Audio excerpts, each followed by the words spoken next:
des sociétés anonymes avec une taille de haut de bilan ou une existence de haut de bilan permettant de pouvoir intervenir en fonds propres. Le programme, donc j'ai pas de master de cérémonie, donc je me suis auto-désigné master de cérémonie, et donc ce que nous allons faire, c'est suivre le programme qui vous a été communiqué, à savoir, est-ce que les hôtesses peuvent fermer la porte derrière, s'il vous plaît? Nous allons écouter M. Agayemi, qui est le groupe chief exécutif de EcoBank Trans International, ETI, qui va nous édifier sur la thématique du digital. Ensuite, nous aurons le panel proprement dit, panel que nous avons pris la liberté de couper en deux sous-groupes. Un groupe sur l'économie digitale vue de l'expérience utilisateur et un autre groupe sur l'économie digitale vue des infrastructures nécessaires à permettre une agréable et surprenante expérience utilisateur. Au cours de ces deux sous-panels, nous avons l'honneur d'accueillir avec nous Madame Sina Lawson, qui est ministre en charge du thème de notre panel. Et Madame Lawson ouvrira à chaque fois les perspectives que nous discuterons ensemble au cours de ce panel. Et on prendra... Your Excellency, the Minister of Digital Economy, the excellencies that are here present, there are a lot of distinguished people here, and ladies and gentlemen, Your Excellency, please permit me to speak in English. It's not because I want to be rude, it's because I'm limited. It's my pleasure to address this august gathering, especially when the focus of this forum is investing in and digitalizing the Republic of Togo, the home of EcoBank. EcoBank, from its base in Togo, operates in 33 banking subsidiaries in Africa. We have a bank in Paris, and since embraced digital transformation in the delivery of financial services, with a key objective of bringing economic development and financial integration to the continent of Africa. Technology underpins our strategy, and we recognized some years ago that the traditional banking model is changing rapidly with the emphasis of shifting from physical to digital, and so adopted digital technology in our operations and services. Using our platform, powered by robust technology, we have distinguished ourselves in Africa as a pioneer and one of the leaders in digital product, services, and functionality. We are consequently committed to using our strength to support the realization of the digital transformation of our dear Republic of Togo. Africa, and Togo in particular, offers greater potential to local and foreign investors. The continent is on the cusp of significant economic and trade growth, and we are hopeful will significantly exceed the growth of other continents. Today, I'm opportune to talk to you about the imperative for Togo's digital economy and the potential for growth and development. Africans are gradually, though it's a bit slowly, embracing information technology with the continent's large demographic of young citizens. Indeed, a recent World Bank report stated that digital technologies offer a chance to unlock the new pathways for rapid economic growth, information, job creation, and access to services in Africa. The same report, however, also lamented the low level of access to the internet, which I can quote, they say 27% of our population had access to internet as of 2018. That needs to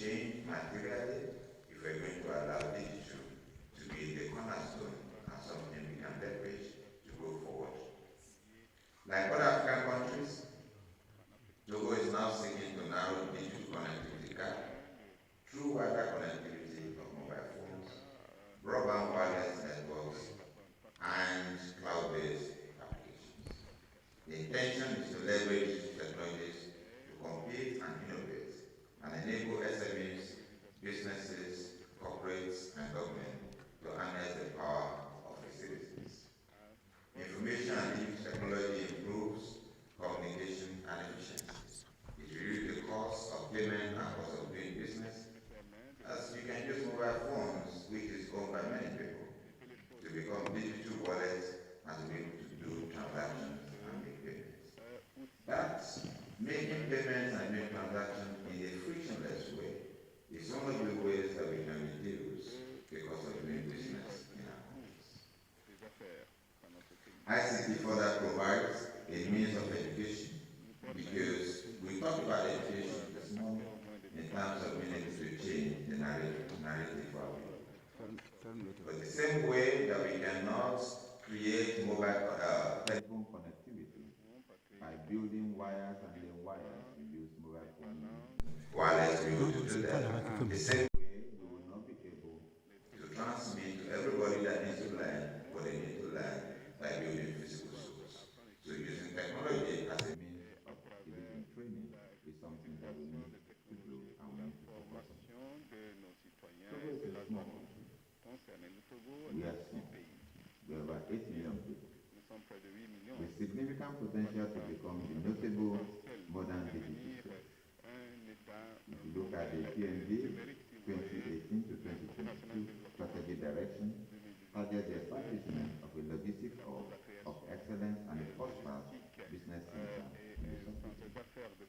In the short term, this is expected to be achieved through large investments in logistics and business infrastructure to drive growth. But the PNB also targets agriculture, manufacturing, industrialization. This may appear very ambitious, but quite honestly, given what the country has achieved in short time, we can get it.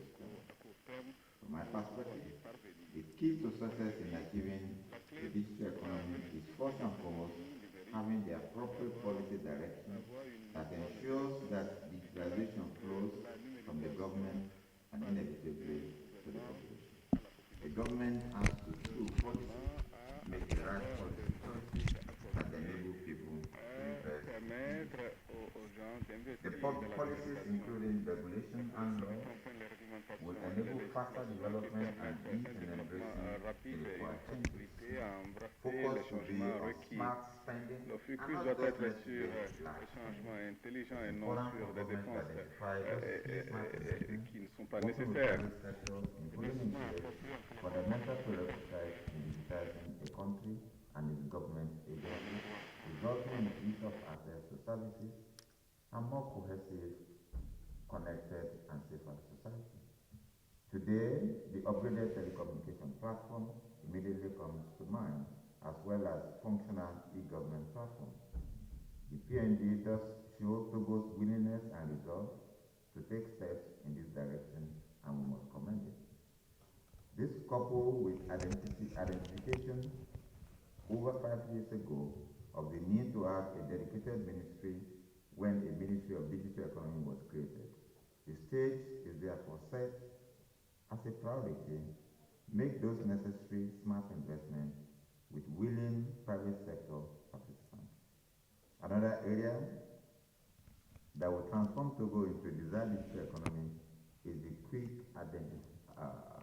adoption of the e-identification and biometric database, which will distinguish citizens with the potential for a universal ID card capable of being used for bank transactions, for payment, for ease of access, and to secure services. With the size of its population, is easily achievable in the short run with significant benefit of ensuring a commercial, cashless, and digital economy. If we're going to have an economy that is booming and is 24/7, we cannot make it physical. It has to be digital. And for it to be digital, we need to have those foundation blocks of identification.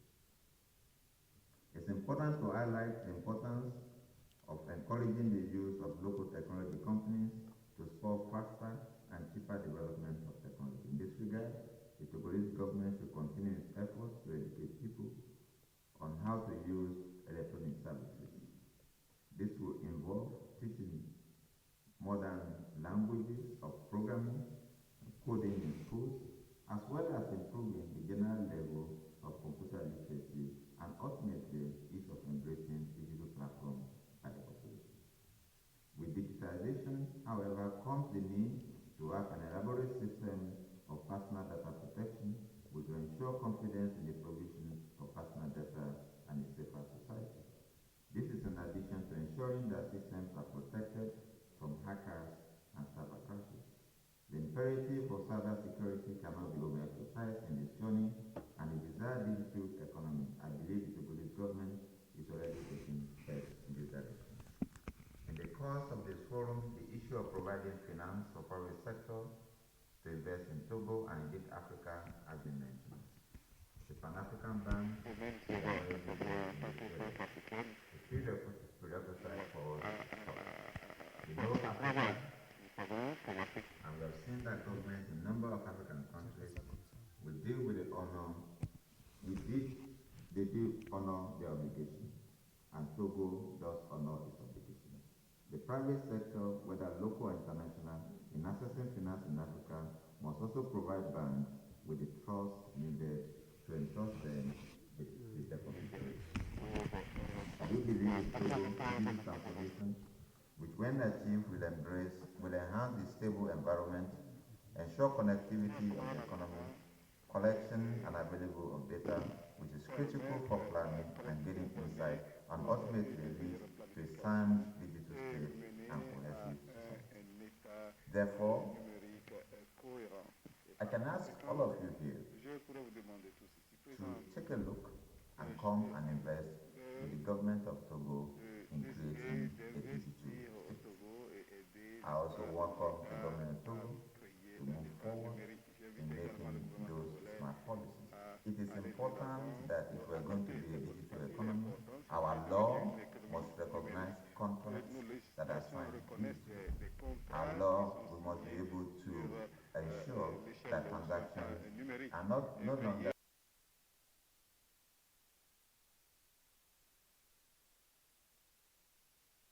Nous devons veiller à ce que l'inscription des biens soit numérisée. Ce faisant, quand je serai intéressé à prêter de l'argent à quelqu'un, je pourrai vérifier l'existence de manière numérique d'un investissement foncier qui me permette d'avoir cette confiance en cette transaction. Enfin, nous voudrions industrialiser. Il est approprié de le faire, mais je vous encourage tous, aussi bien que le gouvernement togolais, à envisager cette situation dans laquelle les jeunes de ce pays peuvent contribuer à la création de ces applications et de ces produits technologiques et pour pouvoir les exporter sur l'ensemble du continent. Pour que cela soit le cas, la connectivité en fibre doit avoir lieu. À défaut, les gens seraient amenés à quitter ou aller vers les centres d'attention. Je suis fier que le PIB du Togo est de 4 milliards de dollars. C'est de l'argent énorme compte tenu de la taille de la population. Mais je vous invite à réfléchir et à savoir que ceux qui ont créé le WhatsApp, ces réseaux sociaux, ils étaient très peu, 6 personnes. Microsoft leur avait acheté ou racheté à 90 milliards. Si aujourd'hui Microsoft a été créé dans un garage, comprenez qu'il ne s'agit pas de la taille du bureau ou de la place, mais c'est l'énormité de l'ambition qui est importante. Donc, tâchons d'encourager les jeunes, donnons-leur l'opportunité pour qu'ils puissent réfléchir et produire ou nous donner des produits numériques qui servent. In fact, not only digital economy help accelerate development, streamline processes, but as well it creates value, it creates jobs. La création d'emplois. Nous allons continuer la session parallèle avec les panels. Et je vais inviter Madame Sina Lawson à nous rejoindre sur scène. Monsieur Ayemi, si vous le souhaitez et participer avec nous au panel, c'est avec un grand plaisir. Donc, si c'est OK pour vous, je vous inviterai à nous rejoindre aussi.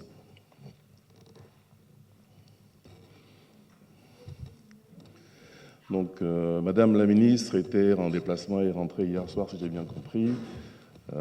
Donc, on s'est coordonné rapidement. Et la force du digital est que de l'information a circulé par le numérique. Et donc, voilà. Je vous prie de vous installer plutôt dans des positions centrales. Et on va s'adapter, comme je disais, aux conditions du moment et tirer le meilleur de nous tous et de nos contributeurs. Madame la ministre, à la suite du propos assez large de M. Ayemi, si on passe donc du global au macro Togo, donc nous avons des choses que nous aurions pu faire en une semaine, un mois, que nous pourrons faire désormais dans la journée, dans l'heure, dans la minute. Donc qu'est-ce qui a présidé à cette vision de mettre le digital au cœur du développement économique comme vecteur d'accélération? Quels sont les grands chantiers qui ont été lancés et quelles sont les perspectives aujourd'hui dans le cadre du PND? Je vous disais, et vous me disiez surtout, et j'ai répondu que j'avais eu le même sentiment, que le document central que nous avions tous reçu édifie l'économie digitale au centre de la plateforme axe 1 du PND, axe de services et logistique. Mais quand je regarde une des réalisations que vous aviez faites, il me semble, l'année dernière, avec des chefs de village en remettant des téléphones portables, on est dans l'axe 3, tout à fait. Donc l'économie digitale, c'est aussi cet axe-là. Et quand j'imagine toutes les entreprises qui s'installent au Togo, que ce soit de la manufacture ou du service, j'ai mon ami Alain qui va participer tout à l'heure au panel. L'économie digitale, c'est aussi quand Alain a un problème sur ses équipements, de pouvoir avoir une télémaintenance sur ses logiciels depuis le point du prestataire, que ce soit en Inde, en Pologne, en France, aux États-Unis. Et donc c'est l'axe 2 du PND, et ce qui fait me dire que l'économie digitale, c'est vraiment ce qui va help speed up the process. Monsieur Vovor, merci beaucoup. Thank you very much, Mr. Ayemi. On parle en français ou en anglais? On va parler en français, Monsieur Ayemi, si vous êtes d'accord. En fait, c'est vrai que lorsque vous regardez le PND, il y a trois axes. Notre stratégie de développement s'articule autour de trois axes que vous connaissez. Le premier axe, c'est devenir un centre d'affaires et de logistique. Le second, c'est de privilégier l'agriculture et puis l'industrialisation nationale. Et le troisième, c'est que comme tout développement ne concerne que l'humain, c'est les mécanismes d'inclusion. Et pour pouvoir mettre en œuvre ce PND, il faut nécessairement l'appui du numérique, c'est-à-dire que notre secteur sous-tend toute l'économie, toute la société, vous le savez déjà. Et donc, lorsque on parle de devenir un centre de logistique, c'est vrai que ce matin et hier aussi, vous avez entendu beaucoup parler du port, et on ne peut pas devenir un centre logistique sans avoir un port digitalisé. Donc je pense qu'il y a une importance réaffirmée de la digitalisation d'un certain nombre de sociétés, de compagnies, de secteurs de l'économie. Et un des partis pris du PND, c'était de dire que notre politique nationale de développement doit être majoritairement financée par le secteur privé. C'est la raison pour laquelle vous êtes tous là aujourd'hui, c'est que aujourd'hui, ce que nous voulons faire, c'est de vous dire, nous avons besoin en effet de digitaliser notre économie. Il y a beaucoup d'éléments qui sont importants, mais nous voulons le faire avec vous. Et dans le secteur, au niveau de notre département de l'économie numérique, c'est un effort que nous avons entrepris il y a plusieurs années en se disant, vous savez, nous avons besoin, parce qu'on parle de digitalisation, c'est un terme à la mode, mais la première chose, c'est que ce n'est pas l'État qui le met en œuvre. Vous savez, on dit qu'il y a eu beaucoup d'avancées dans le secteur du numérique et j'en suis très heureuse au Togo, mais ces avancées-là sont mises en œuvre par le secteur privé, par les acteurs du secteur. Et c'est très important parce que lorsqu'on regarde, par exemple, nous, au niveau du département, comment est-ce que nous avons fait? Eh bien, nous avons, il y a quelques années, introduit des nouveaux fournisseurs d'accès à Internet qui étaient des fournisseurs privés pour mieux servir la population et offrir des débits plus élevés. La période du PND, c'est une période 2018-2022. Dans le domaine de l'économie numérique, vous le savez, depuis 6 mois, en fait, il y a 6 mois, en décembre 2018, nous avons lancé l'ouverture de capital de l'opérateur historique. Et ce processus d'ouverture de capital a pour objet de faire venir dans le capital de l'opérateur historique un acteur privé, un investisseur stratégique. Donc nous mettons en œuvre ces réformes en introduisant le secteur privé dans le numérique. Mais on va plus loin que ça. On va plus loin que ça parce que, en effet, aujourd'hui, une des problématiques que nous allons aborder, c'est la modernisation du port. Et notre vision, c'est qu'à travers la modernisation d'un élément aussi central pour l'économie que le port, on va, par ricochet, moderniser d'autres secteurs de l'économie et de la société, notamment même l'administration, parce que je ne sais pas à quel moment on va parler de ça, mais lorsqu'on parle d'une communauté, en fait, d'une plateforme de logistique au niveau du port, eh bien, cette plateforme de logistique sera en relation avec l'administration et l'administration sera bien obligée de communiquer et de transacter sur cette plateforme et donc de se moderniser de facto. Et si vous regardez plusieurs exemples dans le monde, je vais prendre l'exemple même du port de Dubaï. En fait, une partie de la digitalisation des Émirats arabes unis a été menée à partir de leur port et des solutions qui avaient été apportées pour permettre l'efficacité du port. Vous savez, une des choses que nous faisons beaucoup, et je l'ai remarqué dans plusieurs panels, sur plusieurs panels, dans plusieurs discours, on parle toujours d'être une entité, d'être le meilleur port de la sous-région, on parle d'Afrique de l'Ouest, on est toujours dans des perspectives régionales, alors que nous ne sommes plus dans des perspectives régionales. Un port qui est efficace, un pays qui est efficace, il l'est au niveau global. Et c'est ça que le numérique permet aussi, c'est de positionner notre pays comme de lui donner toute sa relevance, en fait, toute sa pertinence, pardon, que ce soit au niveau donc des problématiques liées à la logistique, au port, mais aussi au numérique. Parce que comme vous le savez, l'Afrique a beaucoup apporté à la problématique numérique au niveau global, que ce soit par les paiements mobiles, que ce soit aujourd'hui par la généralisation à venir de l'identification biométrique. Le PDG d'Ecobank a dit, mais en fait, il y a des étapes dans tout ce qu'on va faire. Lorsqu'on parle de digitalisation, il y a une méthodologie.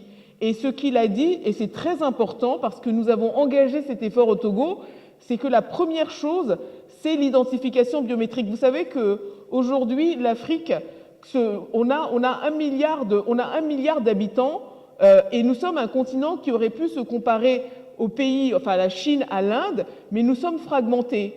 Et l'effort de la zone de libre-échange, c'était de dire qu'on allait pouvoir mettre sur place une seule zone économique continentale. Mais ça veut dire quoi? Ça veut dire que pour pouvoir avoir cette zone économique continentale, il faut que les Africains puissent transacter qu'une personne basée au Togo puisse avoir des relations d'affaires avec quelqu'un au Nigeria, au Kenya, au Zimbabwe, en Afrique du Sud, au Maroc, etc. Et donc, ça veut dire quoi? Ça veut dire qu'il y a plusieurs niveaux, de plateformes à mettre sur pied pour qu'on arrive à avoir une seule zone économique d'un continent de plusieurs pays. Et la première étape, c'est qu'on puisse identifier les gens de la même manière, ou en tout cas que les plateformes d'identification puissent être interopérables. Donc c'est très important, et c'est un effort qui est mené au Togo. Nous sommes en cours de mise en place, on a lancé un projet d'identification biométrique, mais le Togo, qui est un petit pays, vous savez, lorsqu'on est un petit pays, on est toujours dans une logique de penser à comment on peut se positionner pour pouvoir être pertinent et transacter avec les grands pays. Nous avons été parmi les premiers pays à signer l'accord de libre-échange continental, parce que nous, on comprend que notre survie, en fait, vient de pouvoir communiquer avec le reste du continent et de pouvoir avoir un rôle particulier dans le reste de ce continent. Donc vous verrez qu'à chaque fois, sur toutes les problématiques, nous sommes toujours ceux qui voulons accélérer l'intégration régionale, l'intégration continentale, et ces intégrations-là sont faites grâce au numérique. Donc la première chose, c'est l'identification biométrique, c'est un projet qu'on met sur pied aujourd'hui au Togo. Une autre étape, c'est qu'au-dessus de cette couche, pourquoi est-ce qu'on a besoin d'identifier? Parce qu'on a besoin de transacter, et pour transacter, il faut pouvoir identifier les gens, les acteurs de ces transactions. Il faut pouvoir mettre sur pied des plateformes de paiement mobile, et ces plateformes de paiement mobile ont besoin de la couche d'identification des utilisateurs, qui est la couche inférieure. Et au-delà de ça, c'est qu'une fois qu'on a des plateformes de paiement mobile interopérables au niveau continental, on veut aller, pourquoi faire, puisque le paiement est un moyen, on veut pouvoir développer le commerce électronique continental aussi, mais pas seulement continental, global. Vous savez, lorsque vous regardez par exemple ce qui se passe en Asie, une société comme Alibaba a pris l'engagement de pouvoir livrer des biens en moins de 72 heures n'importe où dans le monde. Et donc ça veut dire quoi? Ça veut dire que toutes ces sociétés-là, que ce soit Alibaba en Asie, que ce soit Amazon, etc., ont besoin d'avoir des centres de logistique sur tous les continents. Et c'est là, une fois de plus, où il devient extrêmement important pour un pays comme le Togo de se positionner comme un centre de logistique pour pouvoir attirer toutes ces sociétés. Merci, Madame Lawson. Effectivement,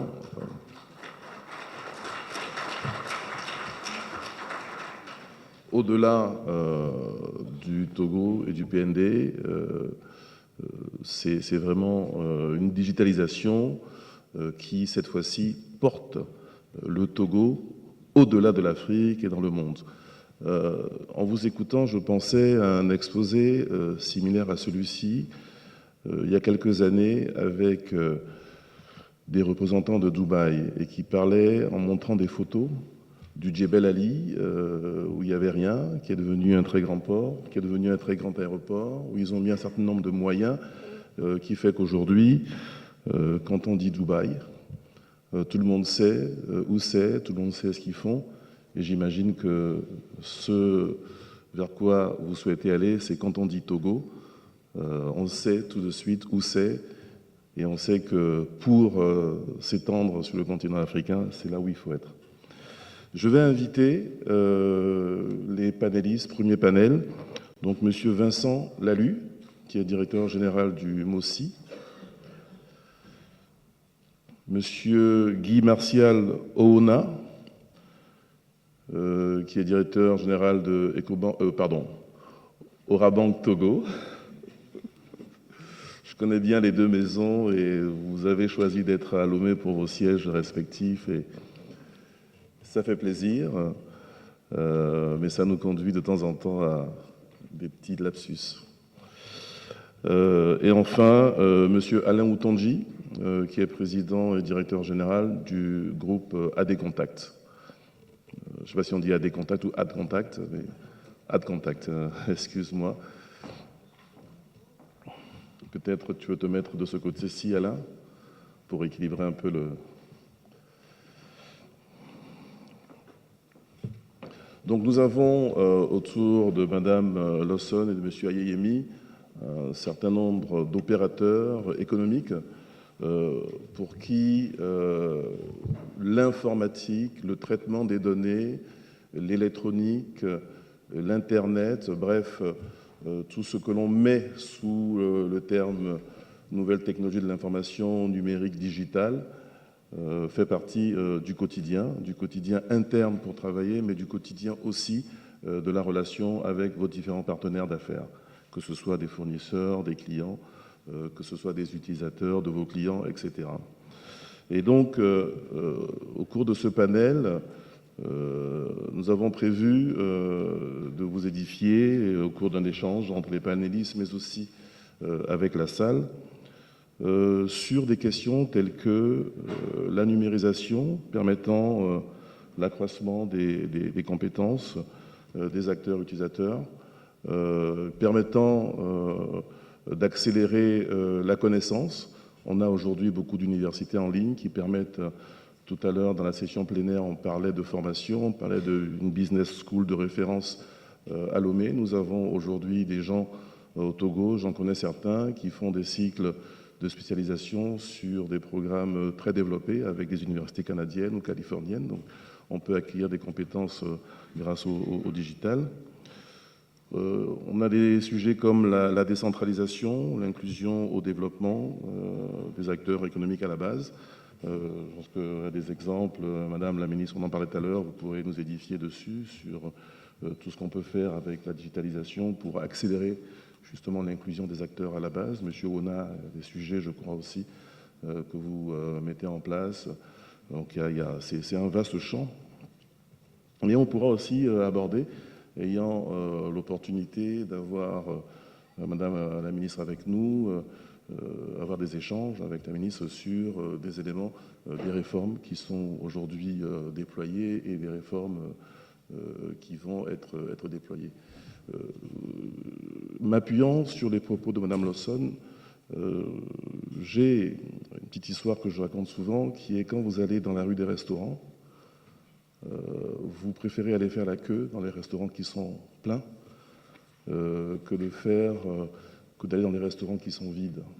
Parce que quelque part, toute la communauté des usagers du restaurant ou des restaurants ont déjà choisi pour vous. L'idée ici, avec tout ce qui se passe, je suis à Paris, je ne viens pas souvent à Lomé, et à chaque fois que je viens, je suis toujours étonné de voir la forêt qui a poussé sans faire de bruit. Et c'est le cas de le dire, les forêts qui poussent ne font pas de bruit. Et il est bien de louer toutes ces réalisations et quelque part, in fine, de faire de sorte que le Togo aussi soit le restaurant devant lequel on fait la queue. Je vais vous demander de vous présenter, messieurs les panélistes qui nous ont rejoints, de nous dire très rapidement qui vous êtes, l'organisation que vous représentez, et ce que vous faites en matière de digital et comment ceci peut se lier aux trois axes ou à un des trois axes du PND. On va commencer par Monsieur Owona. Merci beaucoup. Présentation, je vais essayer de la faire court. On appartient à un groupe ou un fonds d'investissement qui s'appelle Emerging Capital Partners, ECP, qui est basé à Paris et Washington, et qui, sur les 17 dernières années, a levé à peu près 4 milliards de dollars, investi dans 60 projets et dans 44 pays en Afrique.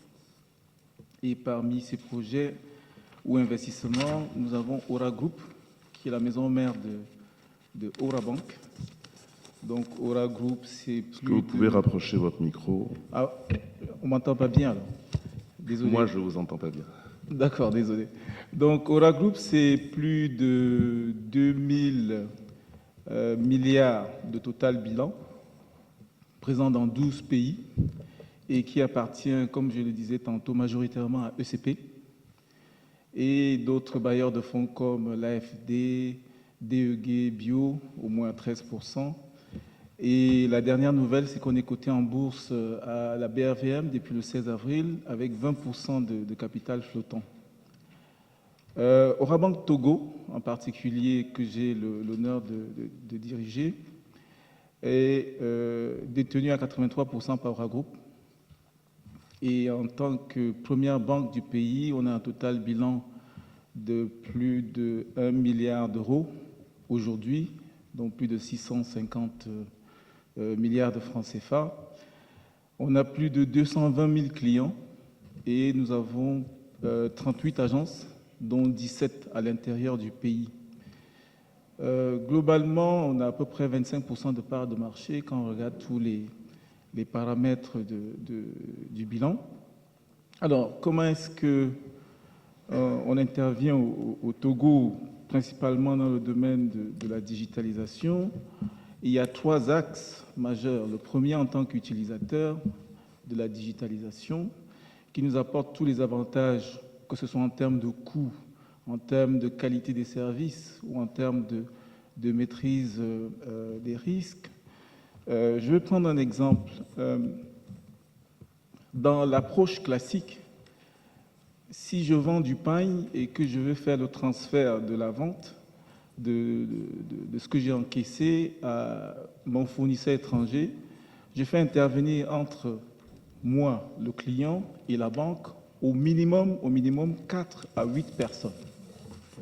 Avec le digital, si la réglementation de change m'oblige à valider un certain nombre de choses, je vais faire intervenir au maximum la moitié de ce nombre de personnes.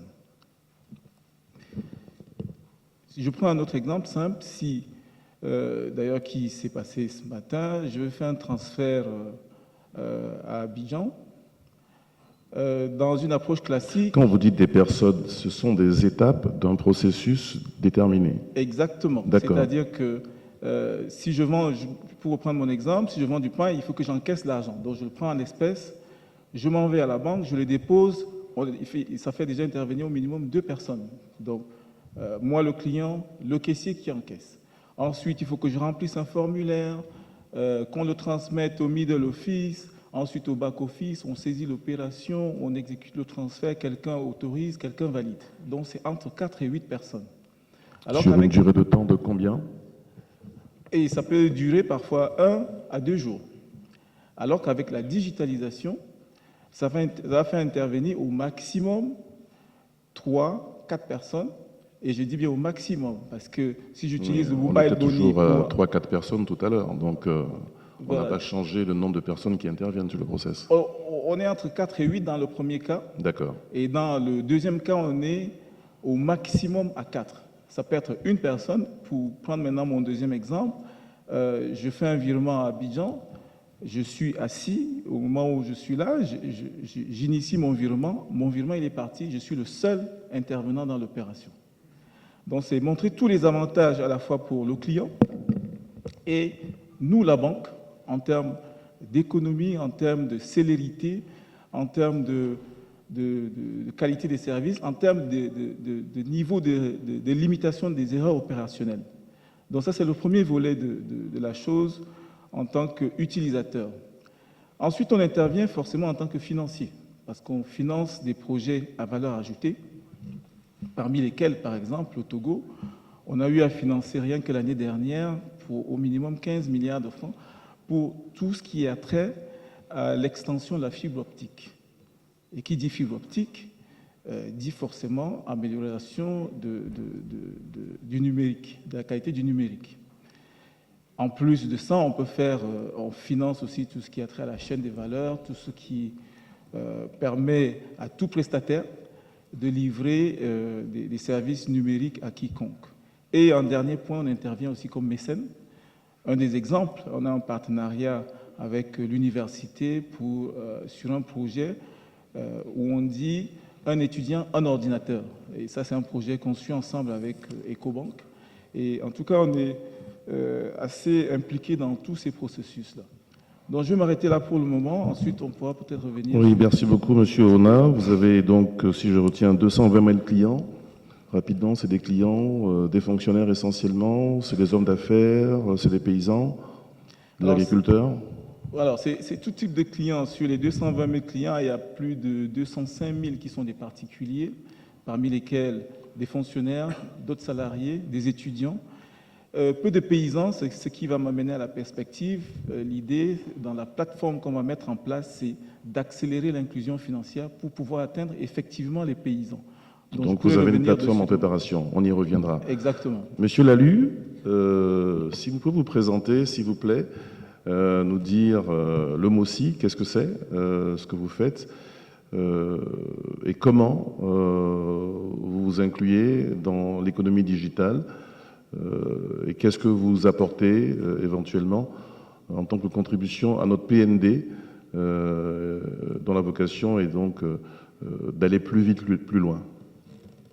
Alors, a priori, moi, je suis un petit peu l'espèce de survivance du vieux monde. Le MOSI est un journal professionnel consacré au commerce international.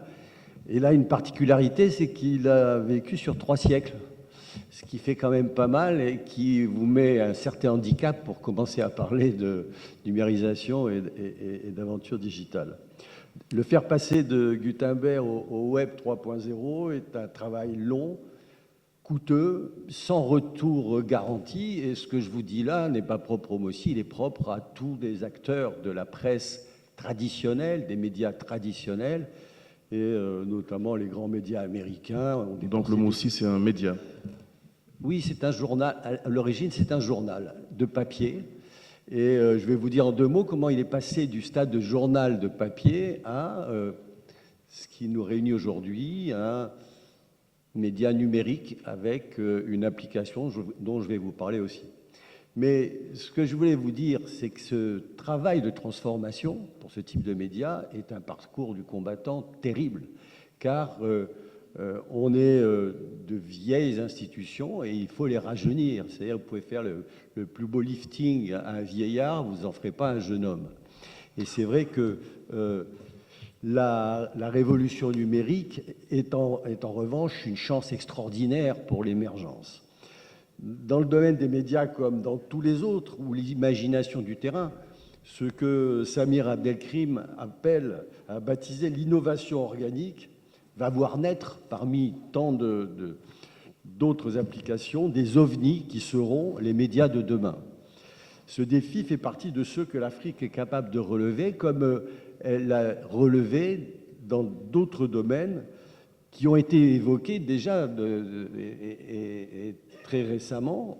Vous parliez des paiements bancaires par téléphone. J'ai été assez impressionné, on est très impressionné en Europe d'une expérience déjà ancienne, qui est celle de M-Pesa, l'application kenyane de transfert d'argent par téléphone. J'ai été très impressionné d'apprendre que 43% du PIB kényan transite par M-Pesa, ce qui est absolument incroyable. Il y en a d'autres, Irembo pour l'application rwandaise qui facilite les contacts avec l'administration, on en a parlé tout à l'heure, Rapide SMS pour lutter contre la mortalité dans les villages isolés, l'utilisation de technologies peer-to-peer dans la rationalisation des politiques foncières de plusieurs pays. Enfin, tout ça fait une quantité très importante de projets imaginatifs, de création pure, qui ne sont pas affectés par le fardeau du passé, le fardeau de culture ancienne. Ça, c'est vraiment très, très important. D'ailleurs, d'après une étude de PricewaterhouseCoopers, 6 technologies vont porter la révolution digitale africaine et en faire le poumon de la croissance mondiale. Bon. Vous les connaissez tous, je ne vais pas apprendre aux experts qui sont là, elles sont, il y a les objets connectés, les drones, la fintech, la blockchain, les énergies renouvelables, mais j'ai gardé la 6e pour moi parce que c'est celle-là qui nous intéresse aujourd'hui et qui nous concerne. Pourquoi le big data est important pour nous, les médias? Je crois qu'il est d'abord important parce qu'il sera de plus en plus le lieu de la ressource et de la connaissance, et donc le point de départ de l'action. Pour les profanes, le big data, ce serait quoi? Big data va être le recensement, le stockage formidable dans des proportions extraordinaires par toutes sortes d'intermédiaires. En application pratique, c'est ce que disait Madame la Ministre, toute la collecte, l'identification et la collecte, le stockage des informations permettant d'identifier les acteurs et de faciliter les transactions. Exactement. Et j'insiste sur le problème de la facilitation des transactions, qui est le point dont je veux vous parler maintenant. En faisant évoluer notre modeste magazine, en lui donnant un site internet, en lui donnant des lettres numériques, on s'est aperçu que ça ne suffisait pas. Certes, on a une population, une clientèle qui peut dépasser 100 000 visiteurs uniques, ce qui est pas mal pour un site professionnel, mais cela ne suffisait pas. Et donc, on a imaginé une application qui répond à ce que vous êtes en train d'évoquer. Cette application, elle s'appelle Mocity. Mocity, de quoi s'agit-il? Il s'agit d'une application... Comment vous l'appelez pour que les participants au panel puissent... M-O-S-I. Un T et un Y, et ça devient Mocity. Ok. M-O-C-I-T-Y. M-O-C-I-T-Y. Et cette application est intéressante parce que j'ai beaucoup entendu parler dans la plénière et après aujourd'hui de l'importance d'associer les acteurs de petites et moyennes entreprises, pas les grands groupes. Les grands groupes n'ont pas besoin de tout ça. Les acteurs des PME ont besoin d'applications qui les aident à fonctionner, et vous l'avez dit, Madame la Ministre, et je crois que c'est très très important, et Mocity est inventé pour elle. C'est une application qui a 3 fonctions. Elle permet, d'une part, d'être un réseau professionnel d'échange de data, de contacts et de services. Elle est, deuxièmement, un outil de géolocalisation de ses membres autour de 200 villes de la planète. Elle est enfin une interface connectée en temps réel au flux RSS de médias dans plus de 100 pays. Cette interface permet aussi de se connecter aux infrastructures, aux informations, aux dossiers et aux fiches pays du MOCI. Elle est également reliée, pour l'instant, au réseau France 24, mais vous pouvez la relier à des tas de choses. C'est une fenêtre ouverte mise à la disposition des acteurs abonnés ou pas du MOCI. Voilà. Une plateforme d'échange d'informations. On a dit l'information, c'est le pouvoir. Donc, vous collectez l'information mondialement, vous la mettez à disposition du monde entier et vous connectez les gens au passage. Voilà, on reviendra sur votre mutation des 3 siècles vers le numérique. Le Togo, en matière industrielle, journalistique, média, n'a pas ces 3 siècles. Donc, nous démarrons d'une feuille presque vierge. Donc j'imagine que ce sera plus facile pour nous de nous adapter. Mais on aimerait bien avoir un éclairage tout à l'heure sur la difficulté à passer, comme on dit, de l'ancien monde au nouveau monde et la place que le Togo peut prendre dans ce nouveau monde. Monsieur Ntonji de AdContact, excuse-moi d'avoir écorché tout à l'heure en disant AdContact. Est-ce que vous pouvez nous parler brièvement de qui vous êtes? AdContact, qu'est-ce que vous faites et comment vous vous inscrivez dans l'accélération du développement grâce au PND? Alors, merci Monsieur Vavor, j'espère qu'on m'entend bien, je sais pas, j'espère que le son est assez clair. Je m'appelle Alain Ntonji, je dirige le groupe AdContact. Le groupe AdContact est un groupe qui est spécialisé dans la gestion du client en Afrique. C'est un groupe que nous avons créé en 2009 dans le but d'accompagner les entreprises qui sont en Afrique sur toutes leurs problématiques de relations clients. Alors la relation client, c'est toutes les procédures de gestion en lien avec les interactions clientèle. Alors en général, toutes les entreprises disent que la qualité c'est important et nous disons que la qualité ça ne s'improvise pas, ça s'organise et nous intervenons à la fois sur les aspects stratégiques et sur les aspects opérationnels. Alors actuellement, nous sommes présents dans toute la zone UEMOA, à part le Niger et la Guinée-Bissau. Alors concrètement, qu'est-ce que nous offrons comme service? Nous offrons des services de centre d'appel. Nous offrons des services de centre d'appel, nous faisons de la formation, du placement de personnel spécialisé dans la relation client. Nous avons également des filiales qui sont spécialisées dans les enquêtes de satisfaction, les études marketing, le recouvrement de créances et le SMS marketing.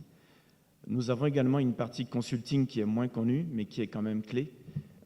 C'est des accompagnements que nous faisons auprès des comités de direction pour décider de la stratégie de fidélisation qu'ils veulent mettre en œuvre et de les accompagner sur la définition même des processus qu'ils veulent mettre en place pour délivrer une expérience client supérieure. Donc voilà un peu qui nous sommes.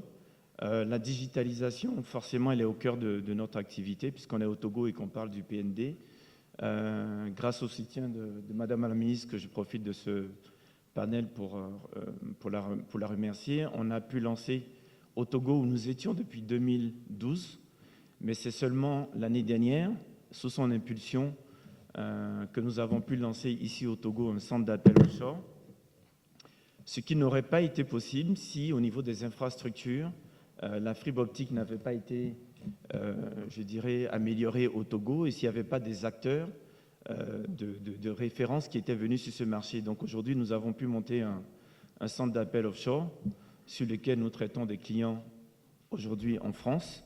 C'est un projet pour lequel, au moment où je vous parle, on a une centaine de Togolais qui sont en train d'interagir avec des clients en France, tout en respectant des normes très strictes, comme la RGPD, que certaines personnes connaissent ici, qui sont la norme pour la protection des données, qui est une norme européenne. Donc voilà, le digital, c'est concret pour nous. À travers ce type de projet, on a d'autres manières d'utiliser le digital. 2 exemples rapides. Tout à l'heure, je vous ai dit qu'on faisait du SMS marketing. Nous donnons la possibilité aux entreprises aujourd'hui, en un clic, d'envoyer 100 000, 200 000 SMS à leurs clients, à leurs collaborateurs, à leurs prospects. Et ce sont des SMS à valeur ajoutée, puisqu'ils peuvent les personnaliser, ils peuvent les programmer, ils peuvent les séquencer, ils peuvent savoir qui a reçu et qui n'a pas reçu, ce qu'on peut difficilement faire en utilisant un seul téléphone. Et en interne, pour donner un dernier exemple, au niveau de notre structure commerciale, on utilise une plateforme commune qui est digitale dans tous les pays où nous opérons, ce qui fait que quand nos commerciaux au Mali commencent à interagir avec un client, moi, depuis le Togo, je peux voir exactement quel email a été envoyé, quels sont les échanges qui ont été faits, et du jour au lendemain, je peux prendre le relais, contacter le client, et il ne sait même pas d'où je l'appelle. Bon, il peut le voir, mais voilà. Donc, quelques exemples de ce que nous faisons dans la digitalisation. Merci Alain. Dans ce que vous évoquez, je souhaite interpeller Madame la Ministre, juste pour une statistique que je n'ai pas. La couverture en termes de clients mobiles au Togo, couverture de la population, on est à combien? 85. On a 85% de taux de pénétration mobile. Pardon. Prix. Bon, ça, c'est pas digital, hein, je vous dis. Hein. C'est électronique, ça n'a rien à voir. En fait, tout compris parce que, initialement, vous savez, on avait des réseaux 2G. Et de 2G, les opérateurs sont au fur et à mesure passés à la 3G. L'engagement qu'ils ont pris, c'est que sur les prochaines années, ils vont convertir, swapper, donc, tout leur réseau 2G, 3G en 3G, 4G. Et vous savez, le taux d'accès à l'Internet dans nos pays, donc dans les pays africains, est largement calculé et se fonde largement sur l'accès mobile. Donc aujourd'hui, le taux de pénétration dont on parle, il s'agit vraiment de la voix plus que de l'Internet. Mais comme l'engagement que ces mêmes réseaux de voix soient transformés en 3G, 4G d'ici 2022, je crois que nous aurons, et c'était l'engagement que nous avons pris dans notre déclaration de politique sectorielle, c'était d'arriver à un taux de pénétration, notamment de haut débit, de 90% en 2022. Donc je crois que c'est... Et ça sera grâce aux opérateurs mobiles principalement, mais l'apport des fournisseurs d'accès à Internet, je crois que Oraban parlait de déploiement de fibres, l'apport des fournisseurs d'accès à Internet au Togo a été d'apporter le très haut débit à des prix extrêmement compétitifs. Je suis très contente, c'était la bonne nouvelle de la semaine, que l'accès à Internet grâce à GVA et puis Togocom aussi passe de 50 mégas à 30 000 CFA ce mois-ci. Avant, c'était 30 mégas pour 30 000 et il y a eu une augmentation, donc ils ont augmenté le débit à 50 mégas pour 30 000. Et c'est complètement, enfin c'est pour moi qui vois le secteur évoluer depuis des années et aussi pour les clients, c'est extraordinaire. Pourquoi c'est extraordinaire? Parce qu'avant 2017, le maximum que les ménages pouvaient avoir à la maison, c'était 4 mégas.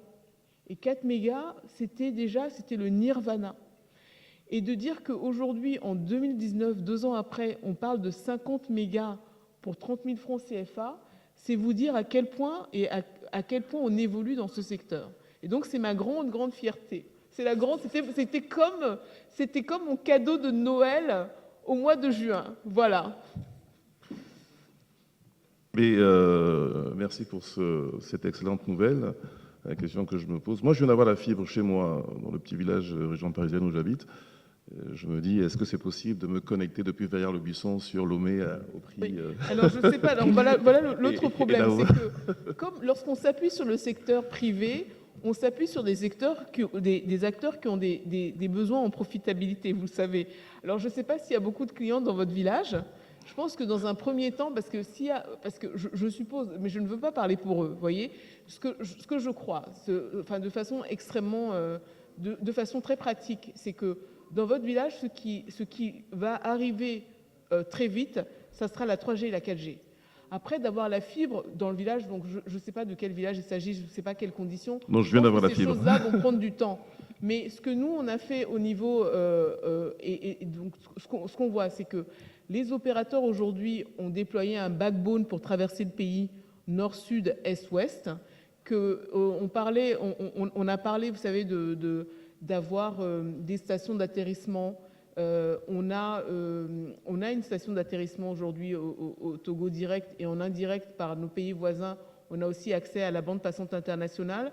Vous savez que la 3G et la 4G ne fonctionnent bien que si le réseau de transport de données qui les sous-tend est un réseau de fibre. Donc en fait, ce que vous voyez, c'est beaucoup de déploiement d'infrastructures de fibre au niveau national. Et l'État a même pris en charge de déployer de la fibre à Lomé pour connecter les bâtiments administratifs parce que au très haut débit. Et ce réseau de fibre couvre largement les besoins de l'État et peut même servir aux particuliers. Aujourd'hui, la problématique que nous avons, c'est que nous avons appelé ce projet phase 1. La phase 2, c'est le déploiement de la fibre au niveau national. Et cette phase va vraiment s'appuyer là, pour le coup, énormément sur les opérateurs. Et donc, ce que nous aimerons faire, c'est que ce que nous souhaitons faire, en fait, c'est on travaille avec la Banque mondiale et la SFI pour faire une stratégie de numérisation, mais là, on parle d'infrastructures et d'applications, mais d'infrastructures au niveau national pour être sûr de ne pas dupliquer les efforts et d'avoir un réseau d'infrastructures de fibres cohérent au niveau national. Parce que vu la taille du Togo, on pense que c'est faisable en un temps record de déployer de la fibre pour quadriller le territoire. Et c'est notre objectif. J'entends donc que pour un investisseur étranger qui souhaite s'établir au Togo, avec la fibre, l'e-government, dont vous venez juste de parler, on pourrait avoir un certain nombre de procédures administratives raccourcies et totalement digitales. Alors ça existe et c'est en cours. Vous savez, il y a quelques années, est-ce que c'était en 2017, que nous avons pris la loi sur les transactions électroniques pour permettre la dématérialisation des services. Il fallait un texte réglementaire qui donnait la même force à un écrit papier et à un écrit électronique et nous avons adopté cette loi. Donc on est dans un processus ainsi que son décret d'application. Donc on est dans un processus, dans une dynamique de dématérialisation. C'est sûr qu'à la base, il faut des infrastructures, mais toutes les applications, que ce soit aujourd'hui, il est possible de créer une entreprise en ligne au Togo. Aujourd'hui, il est possible, grâce au niveau de l'OTR, de payer son fisc ses impôts en ligne au Togo. Je crois que l'ouverture de comptes bancaires aussi a été absolument facilitée de façon numérique. Donc il y a tout un tas d'applications qui sont rendues possibles par le fait que l'accès à l'Internet se soit démocratisé. Mais encore une fois, vous savez, c'est un processus.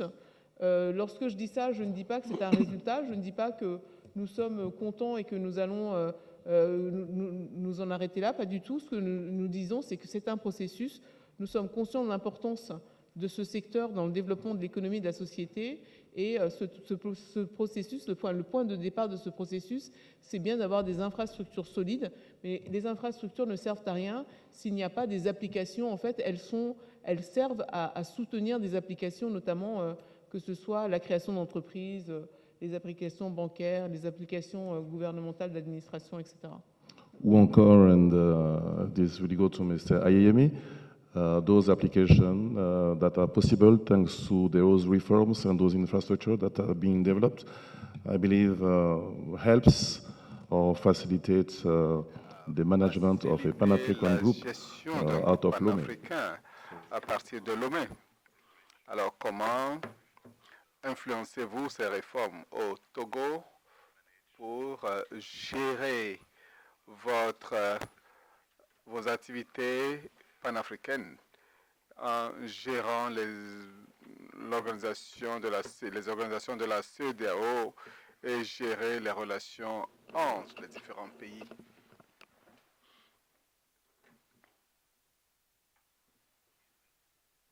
Micro, s'il vous plaît, je ne le reçois pas. Nous ne le recevons pas, malheureusement. La cabine ne reçoit plus la salle. La cabine ne reçoit pas la salle. Non, pas. Before there was a car, they can only walk, they can only go as far as their leg could carry them.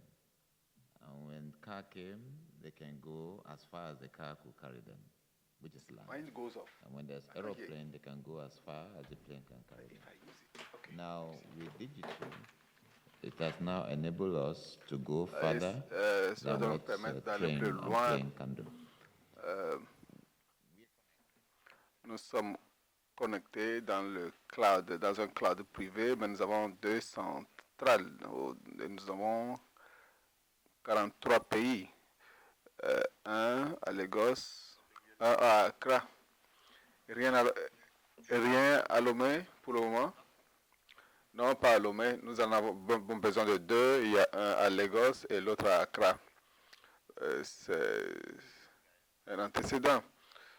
C'est eux qui ont d'abord créé ces centres. Et donc, mais la question ne se pose pas à ce niveau. La question, c'est de savoir si nous pouvons nous en servir pour promouvoir nos services. Aujourd'hui, nous avons 400 000 clients à Lomé qui sont des clients de EcoBank. Mais j'ai besoin de 8 millions d'utilisateurs, pas 400 000. Alors, selon le ministre, ce que nous devons faire, c'est de collaborer ensemble pour avoir un grand nombre d'utilisateurs pour participer dans ce processus. Je voudrais que les gens payent leur coût quand ils utilisent ces téléphones pour éviter que les gens utilisent des papiers. Je voudrais que les gens puissent même travailler pendant la saison pluvieuse. Mais pour que cela se fasse, ils doivent appartenir à l'économie numérique pour que nous sachions combien ils font comme revenu. Je dois pouvoir acheter des fruits sur la route en utilisant le téléphone. Cette technologie existe aujourd'hui. Et voilà ce que nous devrions envisager à l'avenir. Je veux que les universités ou les étudiants ne se retrouvent pas dans les banques, mais non, qu'ils puissent payer directement.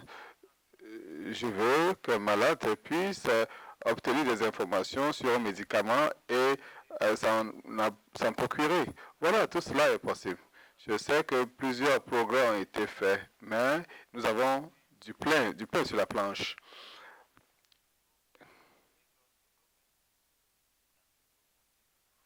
Je fais 2 fois le trajet pour passer d'Accra à Lomé que d'Accra à Lagos. Voilà, nous devons améliorer cette situation dans tous les cas. Beaucoup a été fait, mais nous avons encore du travail à faire. Et si nous poursuivons sur cette lancée, vous savez, nous menons des expériences chaque année à Lomé. Et nous regroupons des jeunes qui travaillent sur les applications. Et nous les amenons ici à Lomé. L'année dernière, nous avions l'un des lauréats était de Lomé, du Togo. Et nous travaillons avec eux et nous les amenons à envisager l'avenir.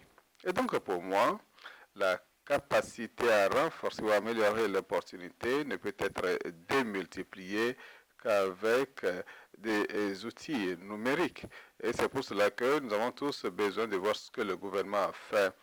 Et ce que le gouvernement a fait crée des opportunités. Cette opportunité, nous devons le comprendre, que nous devons tous participer à cela. Nous ne pouvons pas parler de digitalisation et que ce soit seulement le gouvernement. Et si le gouvernement construit des routes et s'il n'y a pas de voitures qui utilisent ces routes, c'est de l'argent perdu.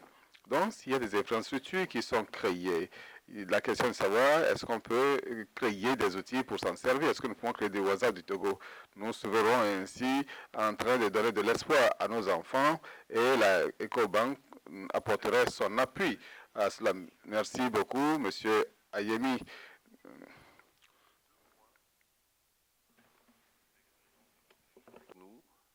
Des difficultés que vous avez connues quand vous avez migré du monde papier vers le monde digital et que nous pourrions éviter en retour d'expérience.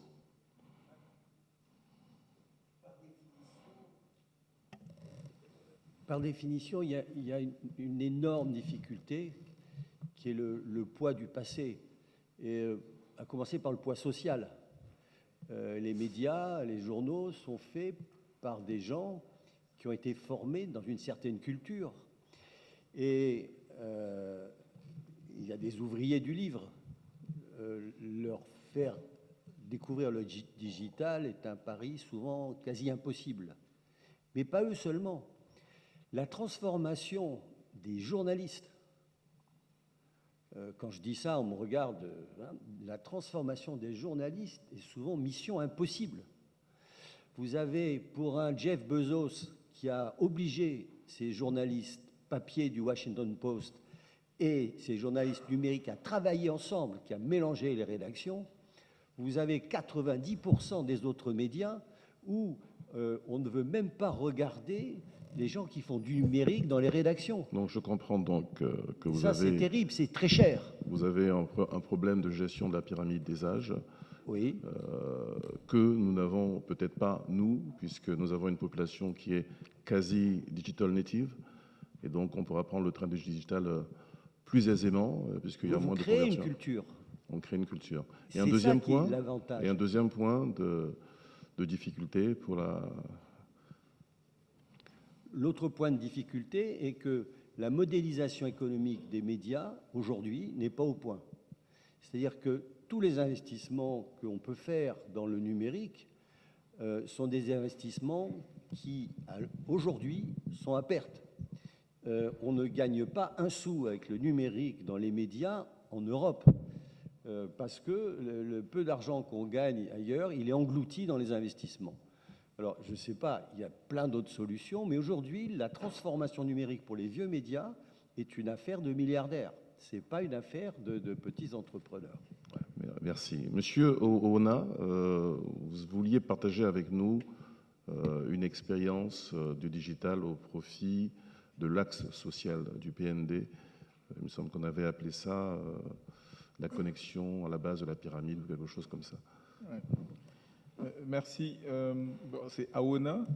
Pardon, j'avais juste... Non, c'est poursuivre le pas de ce que beaucoup de banques font déjà, en essayant d'apporter notre valeur ajoutée.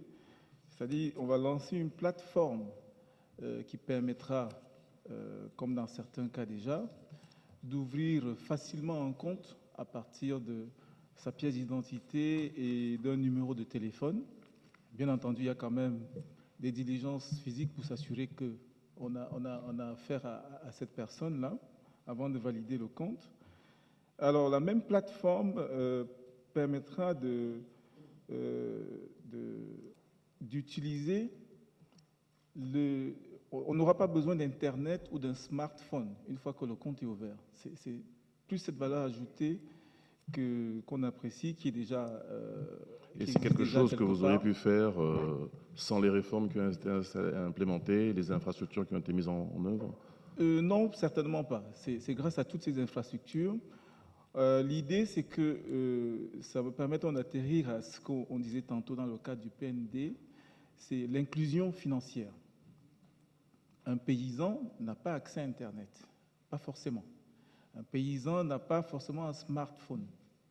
Une fois qu'il a ouvert le compte, on a déjà les autorisations des autorités. Avec n'importe quel opérateur économique, il tape 4, 5, 6, il accède directement à la plateforme de son compte à Aura Bank et il peut exécuter ses transactions comme n'importe quel autre client.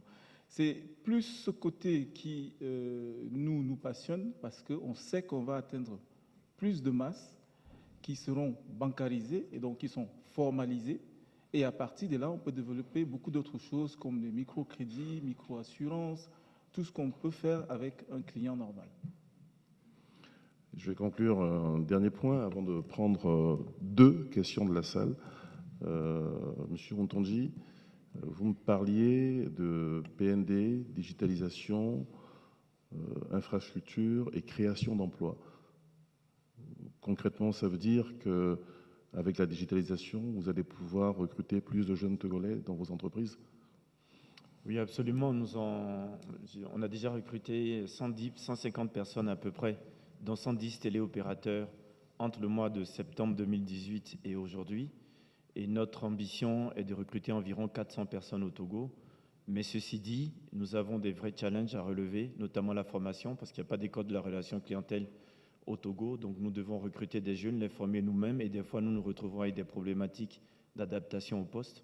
Ça, c'est un premier challenge. Le deuxième challenge, c'est que nous sommes sur des contrats de performance, nous faisons des ventes au téléphone et nous devons apporter à nos futurs collaborateurs la culture de la performance parce que la rémunération de l'entreprise est en fait à la performance. Il faut que ce soit le cas de nos collaborateurs qui doivent accepter cette rémunération fixe variable basée sur la performance et non pas sur l'ancienneté ou d'autres critères. D'où, pour rebondir sur le souhait exprimé par le chef de l'État à Londres la semaine dernière, c'est de pouvoir avoir une école de qualité pour former au métier du commerce, donc grande école de commerce au Togo. Je prendrais deux questions de la salle, si c'était possible. J'ai monsieur qui s'est manifesté avant même que j'offre des questions. Mais s'il n'y a pas de micro, je ne comprenais que deux, et j'ai eu 3 mains, donc je suis désolé. Donc s'il y a un micro pour monsieur devant, s'il vous plaît. Nous prenons un peu de...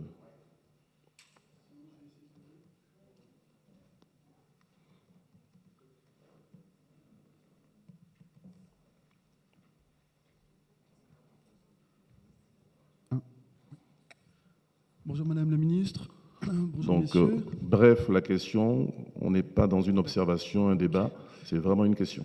Alors, je suis Rudolf Larguin-Feller de la société Space Frontiers et notre société s'occupe notamment de télécom et d'électronique. C'est un de nos domaines. J'avais deux questions. J'en ai une qui est en rapport... Alors, deux questions, vous choisirez à laquelle vous répondez. On en prend une et c'est sur les contenus et pas les infrastructures. C'est pas les infrastructures, c'était sur la partie à la fois énergie et Internet. C'est-à-dire qu'on a une autre technologie qui est le PPE, enfin, qui permet de transiter à la fois l'énergie et l'Internet. Alors, si vous le permettez, c'est de l'infrastructure. Et comme le temps commence à presser, je retiens la question pour le panel suivant. L'autre, c'est en rapport avec les satellites, la bande KA. Toujours de l'infrastructure, alors. Non, je suis désolé. Non. Deuxième question devant. Ici. C'est une question sur les infrastructures ou sur les contenus? Allez-y. Bonjour, je m'appelle Bogas Oran-Joyum, je suis le directeur général du cabinet ICT Media Strategies et le directeur de publication de Digital Business Africa. Alors, je suivais encore hier... la question. sur l'économie numérique et la formation principalement. Le PDG du groupe Ecobank a évoqué l'importance de la digitalisation et il y a 2 ans, le groupe a lancé EcoBank Mobile, qui a permis à ce que le groupe licence beaucoup d'employés. La question. Et la question arrive. Et digitalise ses services. Alors, est-ce que avec la digitalisation, il n'y a pas un risque pour les entreprises comme EcoBank de supprimer davantage de postes? Et pour le gouvernement, je pose la question à Madame la ministre. C'est vrai, c'est important pour le gouvernement de digitaliser ses services avec le projet e-Gouv qui a été lancé et que vous avez évoqué. Comment est-ce que vous allez relever le défi de la formation dans ce domaine du numérique? Parce que AdContact l'a évoqué tout à l'heure, c'est un défi d'avoir des compétences. Donc, défi de la formation et impact de la digitalisation sur les forces au travail. We'll start with Mr. Ayemi. The question from the session member about with the acceleration of the digitalization, don't you think that you may have a hit on your workforces, i.e. you will have to automate much and then cut people? Thank you. One thing, it is not accurate that the mobile implementation created lots of jobs. But it is appropriate when we start using mechanization. There is going to be a burden on society in terms of the need for change. When America started agricultural mechanization, the development of tractors, 40% of the population of America was in agriculture. Today, 2% of America are in agriculture, and they feed America and also feed the rest of the world. It is critical that our people need to be now ready to move from their current job to a new economy. If you think a new economy, it cannot be offering the same job. If you remember, historically, when we say horsepower, it's because horse is the means of transportation. We are not going to destroy the roads. Nous n'allons pas détruire la route parce qu'il n'y a pas beaucoup de gens qui utilisent les chevaux. Nous n'allons pas arrêter la voiture du chef d'État pour lui demander aux gens de le mettre au dos. C'est important en tant que population que nous comprenions le problème, mais nous ne devons pas avoir peur de changer l'avenir, parce que nous devons changer l'avenir. Celui qui est aujourd'hui à la caisse aujourd'hui ne peut pas continuer à la caisse quand la transaction n'est plus faite à la banque. La transaction se fera dans le confort des bureaux. Vous ne pouvez pas dire que les banques ne créent plus des branches quand ces processus se feront de manière numérique. Mais nous avons des opportunités, aussi bien nous-mêmes que le secteur privé et le public, d'offrir des formations dans le cadre de cette conversion et que les gens aient la capacité d'être ouverts d'esprit et prêts à faire ou à adopter ce qui serait disponible. Si nous devons continuer à utiliser les coupes-coupes et tout à coup les tracteurs sont utilisés, nous n'allons pas cesser d'utiliser les coupes-coupes. Non, nous n'allons pas faire du progrès dans ce sens-là. Si nous devons être concurrentiels, il nous faudra utiliser la technologie moderne. Et nos peuples ou citoyens doivent être ouverts d'esprit pour embrasser le changement. Merci, M. Ayemi. Nous allons prendre votre réponse en ouverture du deuxième sous-panel. Nous avons un peu entamé le temps. Alors, la façon dont on le résout, je vais vous donner des exemples. C'est que normalement, d'ici la fin du mois de juillet, on doit avoir créé l'agence de l'informatique de l'État. Et une des missions de cette agence de l'informatique de l'État, ce sera la formation, en fait, de financer. C'est pas de former directement, c'est de financer la formation des fonctionnaires à travers notamment des partenariats avec des instituts de formation ou des entreprises qui offrent ces services-là. De la même façon, et c'est en ça que ça fait l'introduction du panel, c'est que nous avons créé en partenariat public-privé avec ASECO, ici présent, une société Cyberdéfense Africa pour la cybersécurité. Et une des missions de cette société, c'est la formation dans les sujets cybersécuritaires de personnel adéquat et de fonctionnaires, de membres du secteur privé aussi, mais sur ces sujets de cybersécurité. L'autre chose, c'est effectivement au niveau des établissements qui existent déjà, que ce soit à l'université ou d'autres, c'est d'introduire ces problématiques digitales dans les cours, qu'il y ait des sujets qui soient enseignés, qui concernent directement nos problématiques numériques. Voilà. Merci beaucoup. Ce qui veut dire l'État ne peut pas tout, mais l'État facilite grandement pour vous.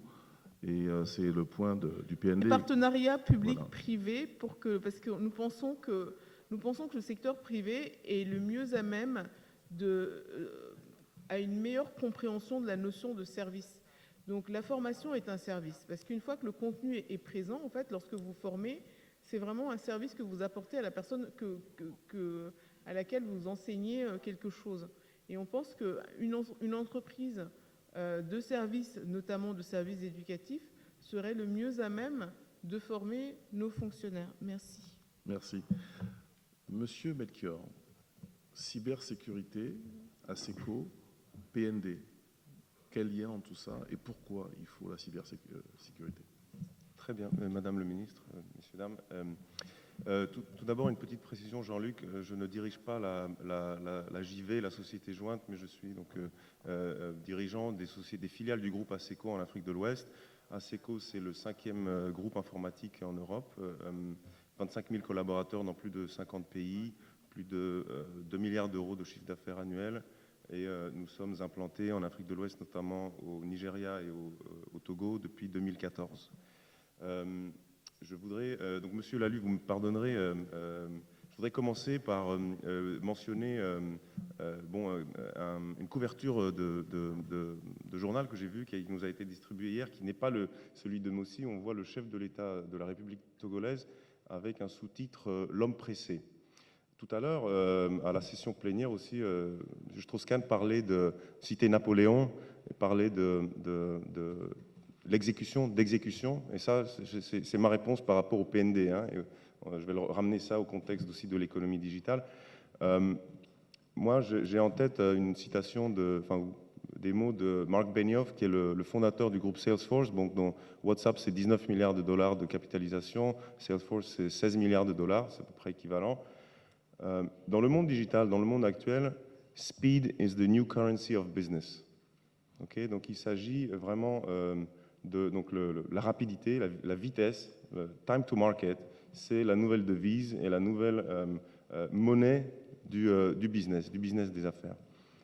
Nous avons, comme on l'a dit aujourd'hui, nous avons les bacheliers de cette année, ils sont, comme vous l'avez dit, digital native. Nous avons plus de la moitié de la population africaine qui a moins de 20 ans et qui, son rapport à la banque, son rapport au service, son rapport même à l'administration passe par le digital et le numérique. Dans le cadre du PND, nous avons une ambition de faire du Togo un hub logistique, qu'il est déjà, mais de pousser cette ambition beaucoup plus loin. Une place financière de premier plan avec une économie inclusive et aussi, c'est le deuxième pendant avant l'économie inclusive et la formation, on en parlera, la création de valeur ajoutée localement dans l'agriculture, l'industrie, etc. Ces investissements qui sont réalisés, qui sont très très ambitieux, doivent être sécurisés. On parlait du port, je ne sais pas, ça a été évoqué lors d'une des sessions des panels. Le Togo est un exemple en termes de sécurité maritime, qui est cité dans le golfe de Guinée, qui lui-même est quand même une zone géographique régionale qui est assez dangereuse. Donc le Togo est un havre de paix. Donc nous allons faire dans le numérique et l'économie digitale la même chose qui a été faite justement dans ces infrastructures pour assurer une sécurité des investissements et des infrastructures numériques du Togo pour porter cet élan dans le cadre du PND. Juste pour clarifier, quand on parle de sécurité, souvent on pense à la sécurité physique des gardes-corps, des tankers, des personnes armées, des gardes-chiens. C'est ça que vous allez mettre en place sur les data centers ou... Alors, quand on parle de cybersécurité, effectivement, le cyberespace, le monde digital, on le dit très souvent, est devenu le 5e théâtre de guerre. On a la terre, l'air, la mer, on a l'espace, la guerre de l'espace, hein, et la guerre du cyberespace. Donc en fait, quels sont les risques? Bon, c'est un peu ça que vous voulez peut-être que j'élabore là-dessus. Les risques, ils sont de 4 natures, et vous les connaissez. Hein. Il y a les risques, on va dire, de rançon logiciel, de virus, on parle d'attaques man in the middle, ou d'autres virus qui portent à soutirer, à voler, à dérober des mots de passe ou des données confidentielles pour après pouvoir faire du chantage ou en tirer ou faire des transactions frauduleuses notamment. Hein. Ça, c'est le premier type de risque. Le deuxième type de risque, c'est des attaques à l'image. Hein. On parle d'attaques de déni de service, hein, déni distribué de service, ou de defacement de sites internet ou autres de l'administration publique ou d'autres opérateurs pour rendre leurs services inopérants ou nuire à leur image. L'espionnage économique, donc, pas seulement économique, mais l'espionnage, hein, donc, qui consiste ça s'appelle, pour obtenir un accès furtif et soutirer aussi des informations stratégiques ou confidentielles de façon discrète et nuire à des opérateurs, qu'ils soient publics ou privés, et des techniques de sabotage plus ou moins médiatisées pour rendre un certain nombre de services inopérants, notamment que ce soit dans le cadre électoral ou autre. Donc, par rapport à tout ça, ce que nous avons effectivement fait, ce que ASECO a fait avec la République togolaise, c'est de créer une société commune, une joint venture, qui est majoritairement contrôlée par la République togolaise, dans laquelle nous intervenons comme partenaire technique, et qui va assurer 2 choses.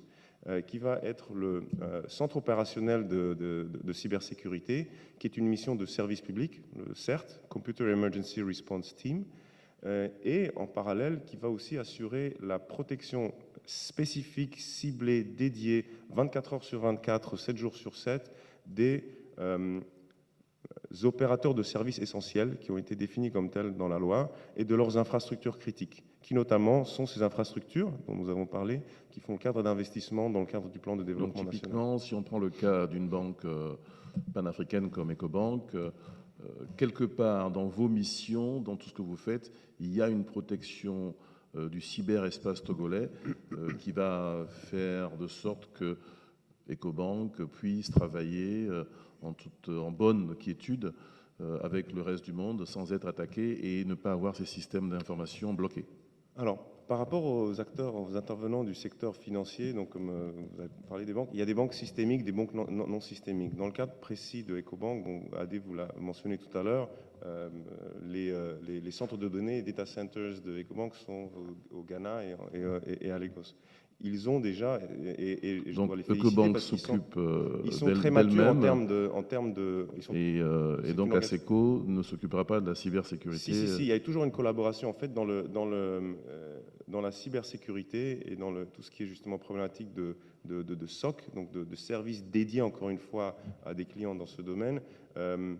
Vous êtes les pompiers du net, si vous voulez, pour éteindre le feu et pour définir, déterminer et isoler des zero-day attacks, des attaques de façon immédiate et tout de suite. Donc, en fait, il y a toujours une collaboration entre justement les équipes, chefs des opérations éventuellement de sécurité aussi avec de nouvelles entreprises qui seraient créées par des opérateurs nationaux ou par des investisseurs étrangers qui viendraient s'installer ici. Absolument. En fait, selon les 2 casquettes, et c'est là que le projet est aussi très pionnier, innovant, c'est que l'équipe, certes, elle répond à tous les Togolais, aux citoyens, à toutes les entreprises qui soient déterminées comme opérateurs de services essentiels ou pas, hein, mais fournit également un service vraiment très pointu, très dédié, avec des tests de pénétration, des tests de vulnérabilité, catch the flag, des programmes de formation dédiés, des équipes aussi des clients